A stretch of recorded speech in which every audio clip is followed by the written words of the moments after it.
dulu yang penutupan baru saya. Ya sudah. Oke, Bang Juma, gimana Bang Juma? Silakan Muslim closing, tidak ada kesempatan closing bagi Kristen. Silakan Muslim. Ya udah, closing. berarti kalian tidak adil. Saya keluar dulu sebentar ya. Tapi kamu tidak melakukan sudah sebuah diberikan keadilan. waktu. Begini Pak. Mau menang sendiri dari tadi perdebatan itu kamu sudah melakukan ketidakadilan dan itu mencerminkan daripada kamu punya sisi moralitas. Kalau kamu punya moralitas, kok neroto saja ya. Kok neroto saja ya. Seperti itu. Pak Pras. Oke. Neroto saja ya. Ya sudah. Ya, yo harus dong. Kalian harus adil dong. Kaisar, kamu yang bertanggung jawab. Iya, Pak. Tadi saya menyatakan bahwa itu cuma 6 season. Benar? Iya. Nah, sekarang anggotamu kayak begini. Tolong diingatkan. Ya, oke. Kaisar, kamu jangan suruh kita ke sini lagi. Mereka ini semua nggak adil, Kaisar. Mereka semua ini nggak benar. Silakan Pak Kaisar. Jangan cuma motong-motong doang. Pak Pras, udah mendingan closing statement aja di ini kan Pak. Dimanfaatkan aja Pak yang kesempatan kita diberikan Pak. Memang harus kita dulu. Kenapa kita pertanyaan apa-apa. terakhir kemudian kita harus langsung memang kan dia tuan rumah Pak. Nanti kita tuan rumah, kita yang ngatur mereka nanti kan begitu kan? Ya kan? Oh ya, oke. Oke, kita lihat ya. Mereka mengatakan tentang Hosea pasal 4 ayat 14. Mereka tidak melihat secara komplit bahwa itu adalah karena Tuhan membiarkan mereka.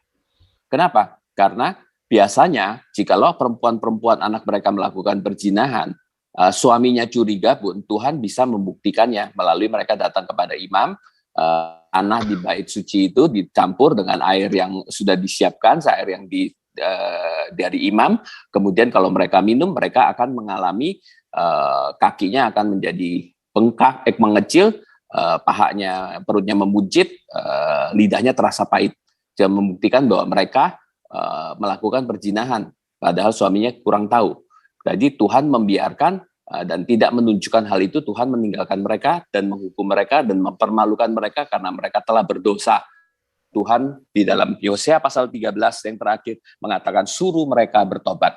Dan Hosea itu ditulis 700 tahun sebelum Yesus datang. Dan setelah waktu kemudiannya adalah terjadinya pembuangan dari Israel, kemudian pembuangan juga penghukuman dengan dihancurkannya bait suci. Jadi kalau mau mengerti sesuatu harus secara jelas. Kemudian Bang Suma mengatakan tentang tawanan perang. Tawanan perang kenapa semua dibunuh kecuali gadis yang puan yang masih belum mengenal laki-laki. Karena jikalau itu memang Tuhan mau musnahkan sudah 400 tahun sebelumnya, 800 tahun sebelumnya Tuhan sudah berkata kepada Abraham bahwa bangsa ini akan menjadi budak 400 tahun sampai kedurhagaan orang daerah orang Amori menjadi genap. Jadi itu adalah penghukuman Tuhan terhadap mereka. Memang Tuhan sudah mau membasmi karena mereka mempersembahkan anaknya kepada Molok dan melakukan perzinahan yang luar biasa, bahkan melakukan hubungan seks dengan binatang, laki-laki dengan laki-laki di antara keluarganya secara sembarangan. Jadi itu adalah penghukuman Tuhan. Kenapa yang laki-laki yang tua dibunuh? Semua laki-laki dibunuh karena laki-laki akan membalas dendam. Karena Tuhan memang mau genocide mereka seluruhnya. Karena mereka telah memberontak kepada Tuhan. Itu adalah penghakiman Tuhan. Kemudian yang sudah bersuami juga demikian. Karena mereka dendam. Suaminya dibunuh, anaknya dibunuh.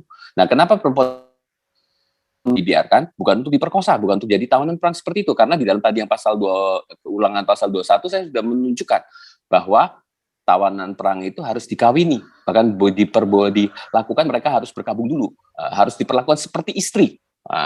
Jadi itu adalah yang dilakukan ketentuan hukum Taurat, bukan dijadikan budak seks. Dan mereka kenapa dikawinkan? Jadi mereka punya keturunan semuanya adalah jadi orang Israel, jadi orang satu bangsa, menjadi sebuah bangsa yang baru. Dan mereka tidak mungkin dendam. Kenapa? Karena anaknya adalah anak dari suaminya. Gitu. Nah, kemudian banyak hal lagi yang lain. Kalian terlalu banyak potong-potong ayat seperti Amsal itu bicara tentang perempuan yang perempuan sundal. Nah, mereka akan bersikap seperti itu. Kita jangan sampai terganggu dan itu. Jadi bukannya diajarin seperti itu, menyatakan hal yang sesungguhnya gitu. Jadi itu bisa dijawab adalah jikalau dinyatakan satu demi satu dan saya buka ayatnya satu demi satu. kalau menurut saya nggak ada masalah dengan semuanya itu. Kemudian Rasul Paulus, dia hidupnya luar biasa. Dia bahkan demi Kristus mengorbankan segalanya, tidak mendapatkan keuntungan apa-apa, mengorbankan segala sesuatu adalah bagi Tuhan. Jadi dia tidak mendapatkan keuntungan, dia tidak untuk dirinya dia sendiri. Dia benar-benar adalah hamba Tuhan. Jikalau seseorang mendapatkan sesuatu imbalan di dunia ini, maka belum tentu dia kemungkinan karena imbalan itu. Maka dia berani melakukan hal-hal yang sedemikian bagaimana, ya. Jadi kalau kita lihat orang melakukan sesuatu demi keuntungan, itu kita belum tentu bisa percaya. Tetapi Paulus, dia tidak mendapatkan apa-apa, dia melakukan semuanya, bahkan dia tahu dia harus mati di Yerusalem, melalui dia pergi ke Yerusalem, dia akan ditangkap, dia pun tetap akan pergi. Sekalipun murid-murid melarang, dia tetap akan pergi. Dia menyelesaikan dan menuntaskan seluruh pekerjaan dan mengorbankan seluruh nyawanya dan seluruh hidupnya. Jadi tidak mungkin dia melakukan dan memberitakan ajaran palsu. Bagaimana orang tidak mendapatkan keuntungan apa-apa, dia memberitakan ajaran palsu. Untuk apa? Gak ada advantage sama sekali buat dia untuk di dunia ini. Benar-benar karena dia panggil Tuhan, maka dia melakukan semuanya itu. Bahkan kawin pun tidak. Kenapa? Karena dia tahu apa yang harus dia kerjakan. Betapa banyaknya penderitaan yang harus dia tanggung. Bahkan dia tidak meminta uang ataupun melakukan sesuatu demi uang. Jemaat lain aku rampok, bukan kurampok. Aku mengambil uang dari jemaat lain, yaitu mereka yang sudah menjadi jemaat dan menunjang dia untuk dia pergi terus dan tidak membebankan orang Korintus sama sekali. Gitu.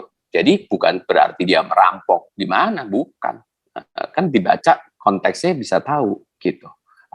Dia sedang berbicara apa gitu. Ya, silakan. Menurut saya cukup. Oke, terima kasih. Bagus sekali closing statement dari Pak Pras. Alhamdulillah sangat indah bagi saya menjelaskan tentang kitabnya.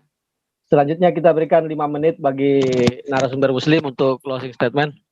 Silakan Bang Juma dengan Bang Alif bergantian. Silakan dibuka mic-nya. Mana ini, Ustaz Juma? Silakan Kanda. Langsung Bang Juma aja. Bang Juma aja Kanda, silakan closing. Oke, baik, makasih. Jadi kalau umat Islam kemudian membahas tentang Rasulullah Muhammad SAW terkait dengan akhlak, umat Islam itu sudah paham betul original teks Al-Quranul Karim, hadits sahihah, dan seterusnya. Jadi, kalaupun ada orang yang kemudian murtad dari Islam, itu karena dia tidak memahami Al-Quran secara utuh. Dia tidak memahami hadits secara utuh, hadits sahihah. Nah, seperti yang terkait tadi, hadisnya tidak menerangkan seperti itu, tapi dia memahami kemudian tentang penafsiran Ibnu Katsir ketika Ibnu Katsir mengumpulkan data-data terhadap tanggapan orang terhadap kejadian itu. Padahal yang menjadi acuan kemudian adalah Al-Quranul Karimnya, bukan penafsirannya. Nah, untuk karena itu kemudian, kalaupun sahabat-sahabat Kristen memuliakan Paulus, itu karena iman mereka. Maka saya ngambil jalan tengah. Kita mencoba bagaimana kemudian apakah yang diceritakan umat Islam itu benar, apakah yang diceritakan teman Kristen itu benar berdasar terhadap kitab netral, bukan kitabnya Kristen, bukan kitabnya Islam. Jadi kita netral aja. Kita ambil di dalam Ulangan 18 nomor 22 untuk meneropong dua orang ini, Rasulullah Muhammad SAW dan juga Paulus. Di dalam Ulangan 18 nomor 22 diterangkan dengan sombong ya mengatakan bahwa firman yang diperintahkan itu bukan dari Allah, ya, tetapi dengan sombong mengatakan firman yang tidak diperintahkan oleh Allah dikatakan itu dari dirinya sendiri. Kemudian di ayat di Ulangan 18 nomor 22 juga diterangkan perkataan yang di atas namakan dengan Tuhan itu tidak sampai dan tidak terjadi. Artinya nubuatannya itu bullshit. Tidak terjadi, tidak seperti kalau Nabi asli pasti terjadi. Kemudian di ayat selanjutnya mengatakan dirinya itu adalah Kristus, lalu kemudian juga mengatakan dirinya memiliki tanda-tanda mujizat. Nah, kita teropong. Rasulullah Muhammad SAW tidak pernah mengatakan sesuatu dengan pernyataan bahwa itu berasal dari dirinya sendiri. Di dalam Al-Quran surah An-Najm ayat 4, ucapannya itu tiada lain hanyalah wahyu yang diwahyukan kepadanya. Al-Hijr ayat 9, sesungguhnya kamilah yang menurunkan Al-Quran dan sesungguhnya kami yang benar-benar memeliharanya.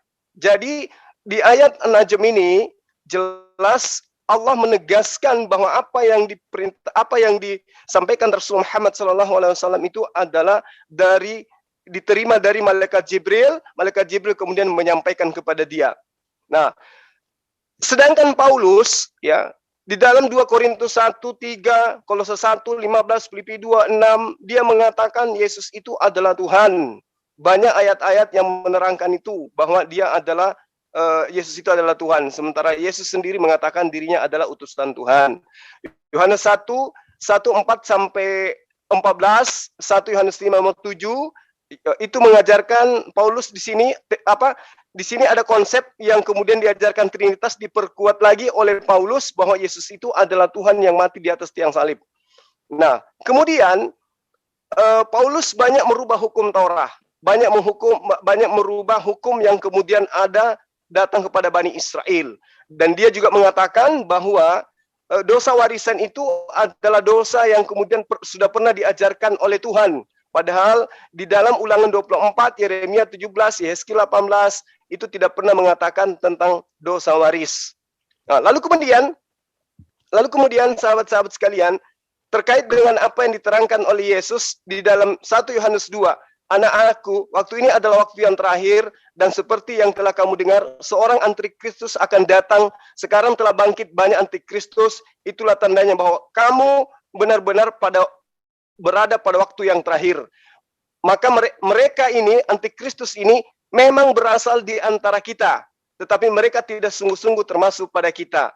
Artinya bahwa apa yang dilakukan oleh Paulus yang mengatakan bahwa Yesus itu terkutuk, adalah kehinaan orang yang gondrong, kemudian Yesus membatalkan hukum Taurat, Yesus mati untuk menebus dosa-dosa waris, kemudian Yesus datang untuk menggenapi tapi menghapuskan di dalam konsep ajaran Kristen, itu semua berasal dari antikristus yang dikatakan oleh Yesus. Memang mereka berasal di antara kita, tetapi mereka tidak sungguh-sungguh termasuk pada kita, sebab jika mereka sungguh-sungguh termasuk pada kita, niscaya mereka tetap bersama-sama dengan kita, tetapi hal itu terjadi supaya menjadi nyata bahwa tidak semua mereka itu sungguh-sungguh dari kita. Jadi Yesus menerangkan antikristus itu berasal di antara mereka, di antara murid-murid Yesus sendiri, di antara Bani Israel itu sendiri, di antara ahli kitab itu sendiri. Di situ tidak ada Rasulullah Muhammad SAW. Maka nyatalah kemudian akhlaknya Paulus merubah manusia menjadi Tuhan. Demikian. Terima kasih closing statement yang juga indah dari pihak Muslim. Silakan Bang Kaisar kalau mau closing statement sebagai moderator dari Kristen. Silakan, kita berikan kesempatan. Terakhir saya juga closing sekaligus penutup. Silakan Bang Kaisar, apa yang mau disampaikan dari. Terima kasih Pak atas waktunya ya Pak. Ya. Sekalian ending gini. Saya sebagai moderator atau yang bertanggung jawab atas pihak Kristen meminta maaf apabila ada hal-hal yang kurang enak atau yang yang tidak berkenan yang disampaikan oleh pihak kami kepada pihak Muslim. Semoga diskusi ini agar dapat kita istilahnya di Indonesia ini jangan tabu lah ya Pak ya.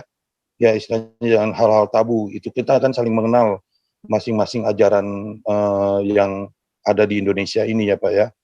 Yang penting kita setelah diskusi kita tetap bersahabat ya kan, tidak ada nyembet apalagi gitu ya Pak ya. Itu aja Pak yang bisa saya sampaikan Pak sebagai moderator dari pihak Kristen Pak Penunggang Kuda. Ya, terima kasih Bang Kaisar. Izinkan saya juga selaku moderator untuk closing statement. Ingin menyimpulkan banyak hal dari apa yang saya simak dari awal, namun saya persingkat aja. Pertama, saya mengucapkan penghargaan setinggi-tingginya kepada Bang Kaisar. Alhamdulillah berkat Bang Kaisar memperlihatkan akhlaknya yang bagus di room ini, meskipun tidak bisa kita menutup mata bahwa dari awal kita sudah bisa menilai, para netizen pemirsa sudah bisa menilai mana pihak yang benar-benar menunjukkan akhlak yang mengikuti ajarannya masing-masing. Saya rasa para netizen juga, para pemirsa di YouTube, ya insya Allah jutaan orang yang menontonnya di channel masing-masing bisa mengambil pelajaran dari apa yang kita bahas ini, terutama berkaitan mengenai masalah akhlak. Yang kedua, saya ingin menyampaikan permohonan maaf kepada semua partisipan yang ada di sini. Saya mewakili kedua narasumber, kedua belah pihak, dan mewakili semua juga partisipan yang ada di sini. Minta maaf kepada netizen yang ada di YouTube jika ada hati panas mendengar di antara kami ini atau ada yang tidak sesuai, ya dimaklumi karena ini ranah debat. Sesungguhnya kami di sini tidak ada yang bermusuhan secara pribadi karena kita tidak saling mengenal. Kita cuma menyampaikan argumen yang kita yakini kebenarannya. Kita kembalikan kepada pemirsa untuk menilai mana sebenarnya akhlak yang lebih mulia di antara kedua penyampaian, digambarkan dari narasumbernya masing-masing sehingga bisa menunjukkan akhlaknya. Sekali lagi saya berterima kasih kepada semuanya, kepada Bang Kaisar atas kedewasannya. Semoga kedepannya bisa terjadi lagi dialog yang lebih bagus daripada ini, meskipun diakui ini tidak sebagus yang kita inginkan. Namun inilah maksimalnya saya. Mohon maaf sekali lagi kekurangan saya sebagai moderator. Sama-sama. Tidak bisa memandu acara ini secara baik. Demikian tutup dari saya. Selanjutnya saya kembalikan kepada Bang Amir sebagai host. Silakan. Oke, terima kasih kepada partisipan yang di luar sana maupun ada di sini. Ya, mungkin ini merupakan hasil diskusi kami, diskusi kita. Ya, mudah-mudahan ini sebagai pelajaran dan terkait dengan hal-hal yang memojokkan atau itu sudah biasa, tapi jangan sampai memojokkan terkait dengan menjurus kepada perpecahan. Tapi alhamdulillah ini bisa kita kendalikan dan alhamdulillah kita bisa berjalan dengan lancar sesuai dengan jadwal yang kita tentukan. Ya, mudah-mudahan ini nanti saat kita nanti ada diskusi lagi, mohon kita nanti kita atur yang sebaik-baiknya dan sehingga bisa menghasilkan narasi-narasi yang baik, tidak narasi memojokkan, tidak narasi menghujat tapi narasi membuat netizen kita bisa menilai kita ini yang mana yang bagus. Dan dalil-dalil mana yang bagus, dan semua ini yang nilai adalah netizen masing-masing. Ya, mungkin ini saja kami juga sebagai tuan rumah di sini, kami mohon maaf kepada pihak Kristen maupun netizen Kristen yang ada di luar sana dan maupun ada di dalam sini.